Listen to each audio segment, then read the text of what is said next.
faith, family, and everything else that matters to you from a godly point of view. Welcome to the Clearbranch Methodist Podcast.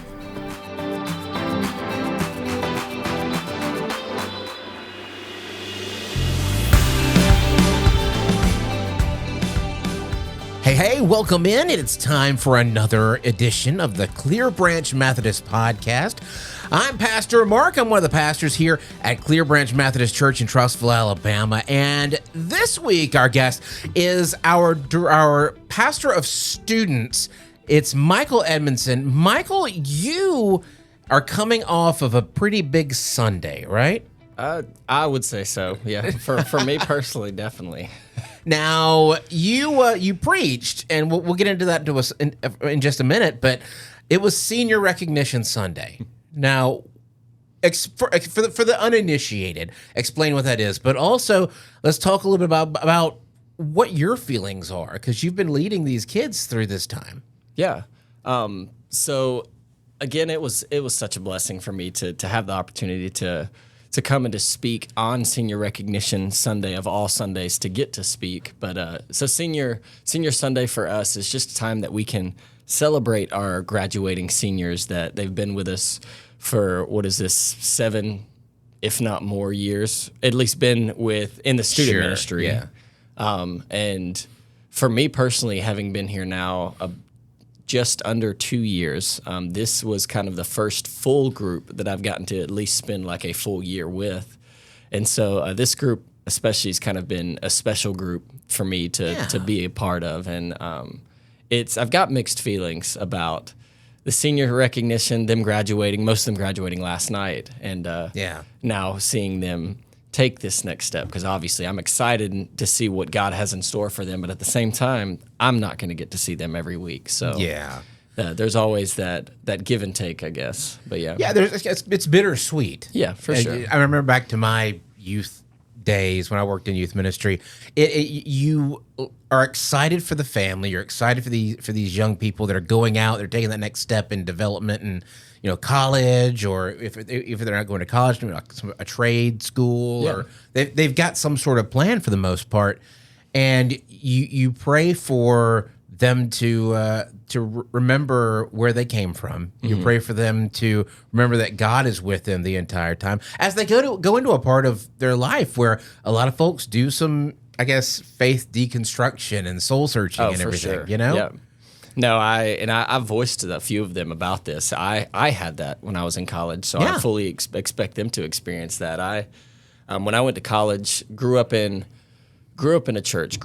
Was in a church for my whole life, and when I got to college, I started going with my older brother that was there on Sunday mornings to small group in a church, but that was really the extent of it, and I never felt like I fully bought in, not necessarily bought in, but was being fully received also. I never found that church home for a while. Yeah.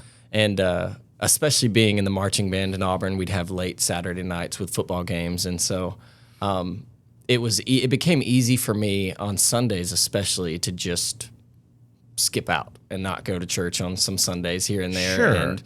And so there was that missing piece for me of that, one, being a part of a community of believers, and even just attending church in a way. And it took about a full semester. It was about in January when I finally personally more bought in, but also the group that we started going to kind of started reaching out to me more and trying to pull me in. And then from that, and then on, I was set. I was part of this college ministry, and I was all about it. And so I've warned, I guess is the best way to say, these students just of that, and advise them to explore that early on, find you a church home. But going to Alabama myself, I was involved with the Wesley Foundation, which was the Methodist Student Fellowship there, and that became the majority of my social life was based around that building and the people in it, and we did worship on Sunday nights, and I lived there for a time. But that was you surround yourself with good people that are going to help you stay on track. Yeah, for sure. In that time of life when you're kind of dealing with those, expanding horizons, there's a tendency for young people to start thinking about, do I believe this because I believe this, or do I believe this because my parents taught it to me? Yeah, and so exactly. you end up with that wrestling back and forth, So it's good to find a basis as you leave high school that is going to allow you to stabilize. For sure. Quickly. It's a big transition for exactly what you just said of the best, I think, word to use is accountability and like self-accountability in that aspect. Because a lot of time when you're in high school, you're under your parents' house. And so especially if your parents are coming to church, you go to church. Whereas now you're off on your own and you have to make that decision and hold yourself accountable to that.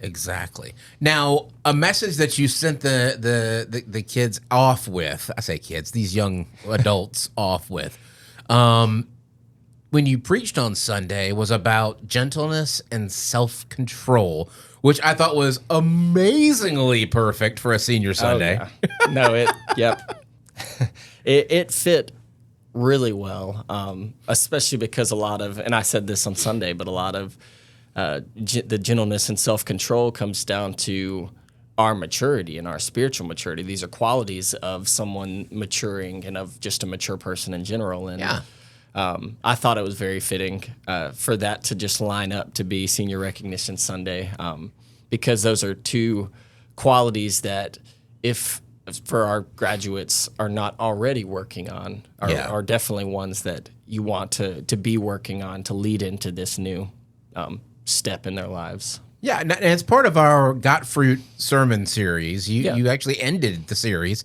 not because you preached it, we didn't just chuck the whole concept and say, well, that's tainted now. But the Fruit of the Spirit sermon series, based out of Galatians, and we're in the half that's internal of the fruit. We're supposed to be reflecting the characteristic of God, and gentleness and self-control are not things that you externally express. They're internal things that you control. Tell me a little bit about gentleness. Yeah. So gentleness to me it's always come down to how you approach other people. Like it's internal, but it's external, if that makes sense. Because it's more about, and I said this Sunday, but being able to approach situations of tension or maybe arguments and all without getting fiery and letting your emotions just run off and like kind of almost losing yourself. And we always say that saying things that you're going to regret kind of things, but even adults struggle with it, But it's more about being able to calmly almost approach these things with a clear head. Which too, and this is how these two fit together so well, is it takes a whole lot of self-control to be able to do that. So, but yeah, being able to use gentleness as a strength of holding yourself in without just letting go of these emotions and being able to take a second and respond rather than react, if that makes sense. And I like something that you said on Sunday about how people sometimes see gentleness as weakness. And it couldn't be further from that. Yeah.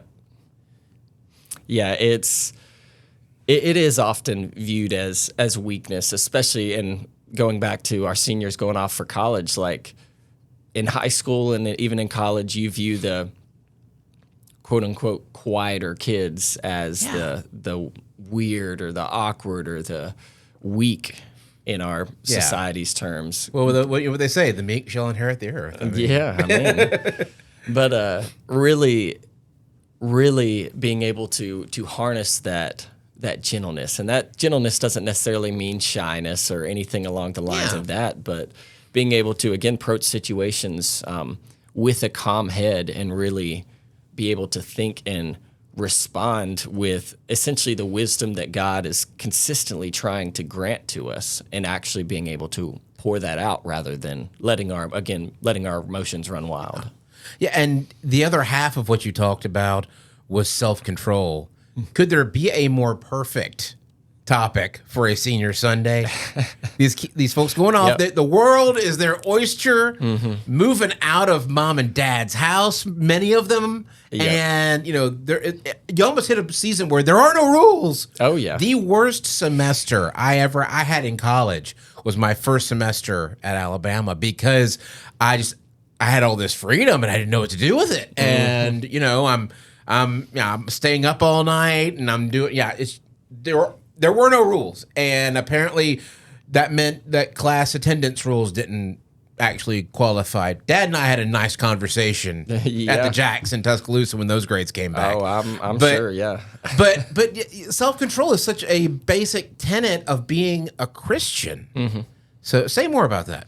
Yeah, so, and no, I agree. I really think there should be an award more than we talk about, like colleges have dean's lists for good grades each semester. I feel like there should be I would even say like a greater award for attendance and doing well in your classes for freshmen in their first semester, just because it's such a big transition. I agree. So if they can control themselves and do the work, especially those 8 a.m. classes. Oh, very much so. See, I'll actually say, unfortunately, was able to miss that. Somehow I managed to start every day at 11 o'clock my first semester. That's awesome. Yeah. But then second semester hit me like a freight train when those 8 a.m. started coming. It took me about a year and a half to realize I could do this. And I don't know if it was maybe I just got to a point where I was past core stuff and I could get into it and I could have a little more freedom with things. But I did this thing where I managed to pile all, like I was in class all day on Tuesday and Thursday, and I'd have like a lab on Wednesday, but it gave me this massive 4-day weekend. And I was like, I could get out of bed and make it to an 8 a.m. class 2 days a week if I could sleep all day 4 days of the week. Yeah. And I feel like that's a good concept. I feel like when you were in the middle of it, and especially if you were sleeping in on those, Monday, Wednesday, Fridays, other days, then those Tuesday, Thursdays were really brutal trying to get out of bed. They were. I hated life those days. But gosh, 4 days out of the week, I was a happy camper, Oh, that's true. Yeah. Hey, you guys want to stay up all night and go to City Cafe at 3 a.m.? Sure, let's do it. Yeah. But I guess that's where self-control comes in. It is. Because that's not a sustainable lifestyle in any shape or form. Yeah. So say more about the self-control aspect. What do you see as being a major, I guess, pitfall for these young people as they graduate in dealing with self-control? Yeah. A major pitfall is the newness that you're stepping into, is this world. As you said a second ago, it's going to feel like you're free. You can do anything you want. Everything's in front of you now. And in a way, it is. It really is. Yeah. But that's where we as Christians, our self-control comes into play of knowing there are going to be things that you're going to encounter in college in this next step. And this goes for, even for us as adults, there's always things that you encounter in life that we still have to recognize that this is worldly and this is not what God's calling us to. And I said it, I'll say this, I guess, often, but I said this Sunday as well, but self-control, a lot of times, it's not about restraining from the world or restraining from the sins of the world, our temptations and all, but it's about redirecting that to something that is godly. Yeah. So you're not putting up a dam, you're shaping the flow of the river. Exactly, yeah. So both gentleness and self-control help put us in alignment and keep us in alignment with the will of God and where he's pushing us in our lives. And that a lot of times has to do, and we could really make an argument, and I said, so foundationally, like self-control especially, I feel like is foundationally all of the fruit of the Spirit, if you really think about it. Absolutely. Because it's hard to have and show any of these fruit without self-control. If you just let yourself go and let yourself do anything your young heart desires. Yes, Mark, I'm calling you young. Aww. But having that control and not even as much just physically and in the actions that you make, but spiritually as well within your decisions, within your walk with Christ, and the decisions of where to go as far as where God's leading you. Like there is a lot to give up to allow God to direct you for self-control. Yes. You give up things, but the what you get in return is monumental. Yeah. But changing to a different topic, you're our pastor of Student Ministries here at Clearbranch, and we've talked about the graduating seniors, but you've got a whole nother bunch that are still here, and we're trying to work on raising them as part of the body of Christ. And through a lot of that is mission work, teaching them the importance of missions. Yeah. So what are some things that you're doing in the lessons as part of the programming that drives that point home? Yeah. So we're, which I kind of started this actually last summer.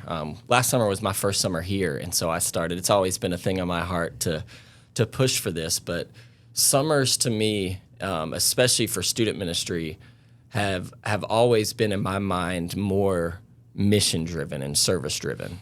We have all this free time, which I know several students get summer jobs, and so in a way they're still tied up with responsibilities. But a lot of students in the summer are just free.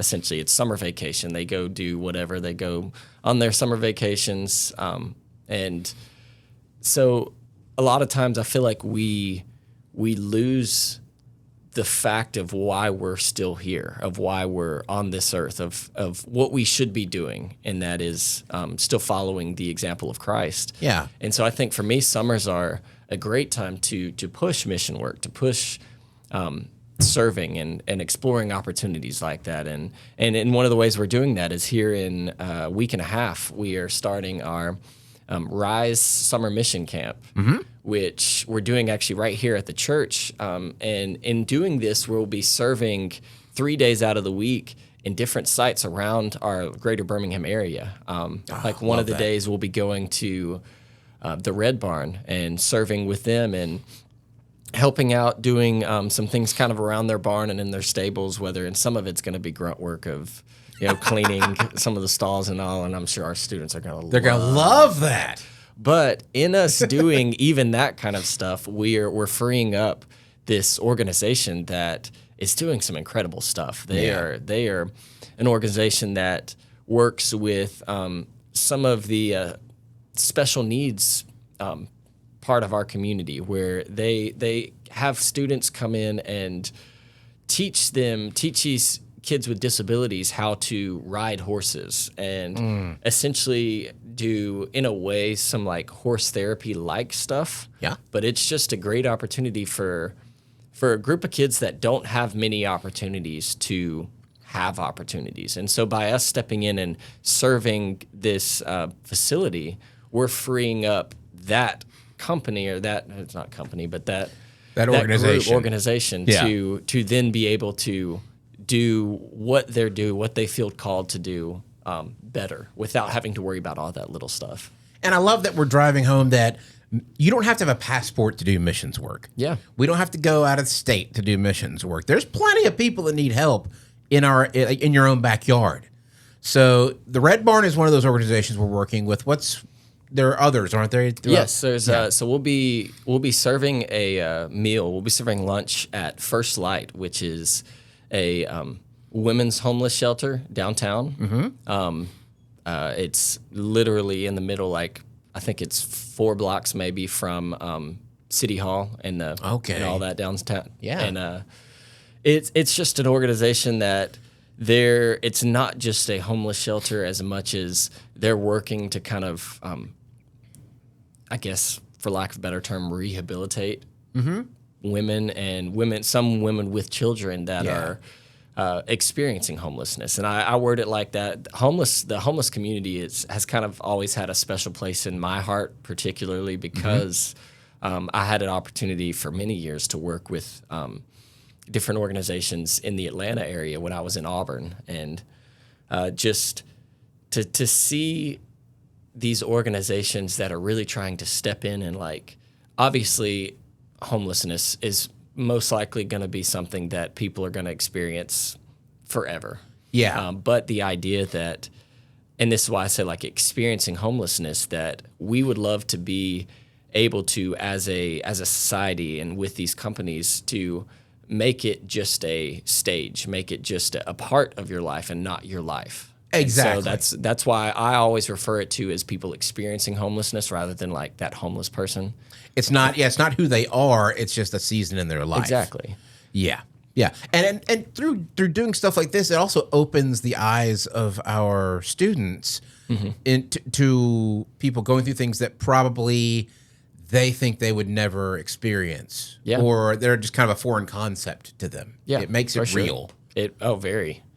And we'll that day especially, we'll definitely have we'll call it time of reflection after it, just to kind of talk about everything that we've done, which we'll do this with each day, but to talk about what the students saw and how it affected them, thoughts that it invoked within them, and kind of explore that. What causes this? I mean, it's not all, just where life led them. There sometimes, one or two bad mistakes and you're out. I mean, so it's not as foreign from their life as they think it might be. And was there one other organization? Yes. So we're and I just talked to them yesterday. We're going to be working with the Sozo Children's. I know Sozo. Yeah. I know. I know a lot of people involved with Sozo. That is a fantastic organization. Yeah, I spoke with a woman yesterday about coming and helping with them, and most of that will be more of helping sort their inventory. This is again similar to the Red Barn, that we'll be doing these little things that are it's those prep stuff and the things that really no one else wants to do, but in having it done, it opens up everything. So you're gonna be working in Avondale there with the at the store. Yeah, Sozo for John and Judy listener that have no idea what Sozo is, we explain. So it is an organization, I believe did I read out of Uganda? Was that correct? They work with orphans in Africa. Yes. I want to say Uganda, but I want to make sure I'm not confusing that part with another charity. Yeah. But yeah, they actually Sozo started out of Alabama. Yeah. At a church here in the Birmingham area, and that's where I know a lot of the folks that are at the top levels, because they were my youth parents at one point. But yeah, they started working with an orphanage. They built an orphanage. They built a number of buildings and campuses there, and they bring the Sozo children over here for tours that raise money for Sozo, and it really is bringing a Christian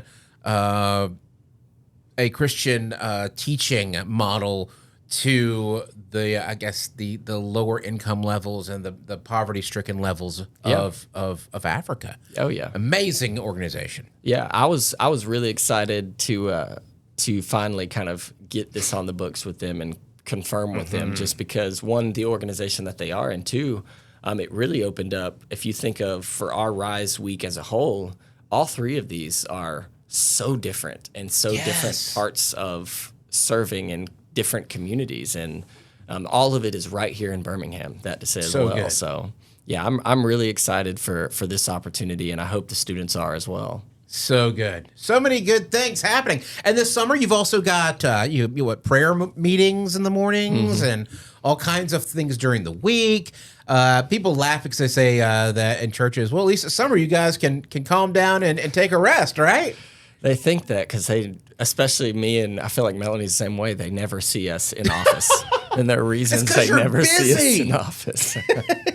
Because you're so busy. You're going to be doing a week of camp with Melanie, elementary camp. Yep, we'll have, and you mentioned we'll have morning Bible studies once a week with each gender within our group, and then later on in July we'll do our summer mashup week, which every day we'll have something different with the students to do. Yep. Man. So if you want to know more about student ministry here at Clearbranch, they should email you. Yes. Yep. Edmonson@clearbranch.org. Yes, sir. Just totally throwing your email out there. Hey, you know what? Yeah. His Gmail account is his phone number, home address, social, and but yeah, get in touch with Michael, and he'll figure out a way to get you plugged in on all this stuff. It's not too late to sign up on any of these not things. at all. Yeah. You can find all that information also on our website at clearbranch.org. Michael, fantastic job this past Sunday, and we look forward to seeing all the cool things happening in student ministry this summer. Yes, sir. No, thank you very much, and thank you for having me with you today. We'll see you next time right here on the Clearbranch Methodist Podcast. Have a great day.